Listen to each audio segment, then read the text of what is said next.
हिंदू जनजागृती समितीची भर पावसात पावनखिंड मोहीम, बाजीप्रभू देशपांडे आणि शिवा काशीद यांच्या वंशजांची विशेष उपस्थिती, शिवरायांच्या मावळ्यांप्रमाणेच राष्ट्रकार्यासाठी समर्पित होण्याचं आवाहन. कोल्हापूर जिल्ह्यातील पावनखिंड इथं हिंदू जनजागृती समितीच्या वतीनं बाजीप्रभू देशपांडे आणि फुलाजीप्रभू देशपांडे यांच्या बलिदिनानिमित्त पावनखिंड मोहिमेचं आयोजन करण्यात आलं.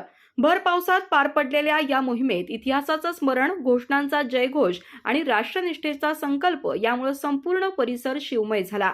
कार्यक्रमात बोलताना हिंदू जनजागृती समितीचे राष्ट्रीय प्रवक्ते रमेश शिंदे म्हणाले, छत्रपती शिवाजी महाराजांनी उभारलेले हिंदवी स्वराज्य हे स्वदेशी तत्वांवर आधारित आदर्श राज्य होते.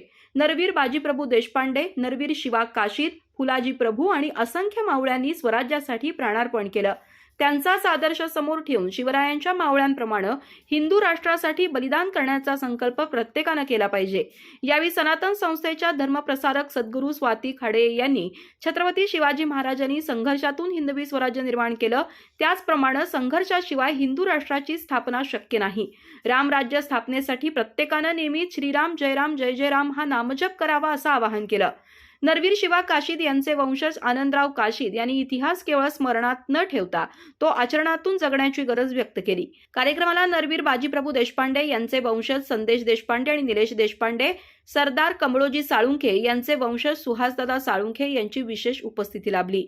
यावेळी पन्हाळा इथं नरवीर शिवा काशीद यांच्या समाधीस्थळी पुष्पहार अर्पण करून अभिवादन करण्यात आलं. गौतमेश तोरसकर यांच्या मार्गदर्शनाखाली हिंदू राष्ट्र स्थापनेची शपथ घेण्यात आली. कार्यक्रमाचं सूत्रसंचालन किरण डुसे यांनी केलं. या मोहिमेला मलकापूरच्या नगराध्यक्षा रश्मी कोठावळे, नगरसेवक महेश कोठावळे, गजापूर येथील सरपंच चंद्रकांत पाटील, राष्ट्रीय स्वयंसेवक संघाचे महेश विभूते, हिंदू महासभेचे उपाध्यक्ष विकास जाधव, शिलाताई माने, डॉक्टर अश्विनी माळकर, रमेश पडवळ, चारुदत्त पोतदार, मनीषा वाडीकर, सुहास जोशी, योगेश केरकर, अशोक गुरव, प्रसाद कुलकर्णी, शिवानंद स्वामी, आदित्य शास्त्री, महेंद्र आहिरे, डॉक्टर मानसिंग शिंदे, डॉक्टर शिल्पा कोठावळे यांच्यासह अनेक शिवप्रेमी आणि हिंदुत्वनिष्ठ कार्यकर्ते उपस्थित होते. यावेळी सरदार कमळोजी साळुंखे यांनी वापरलेली ऐतिहासिक तलवार आणि शिवकालीन पट्टा दर्शनासाठी ठेवण्यात आला. तसंच मराठा तितुका मेळावाचे कार्यकर्ते अनिश पोतदार यांनी 107 वेळा रक्तदान केल्याबद्दल रमेश शिंदे यांच्या हस्ते त्यांचा विशेष सत्कार करण्यात आला.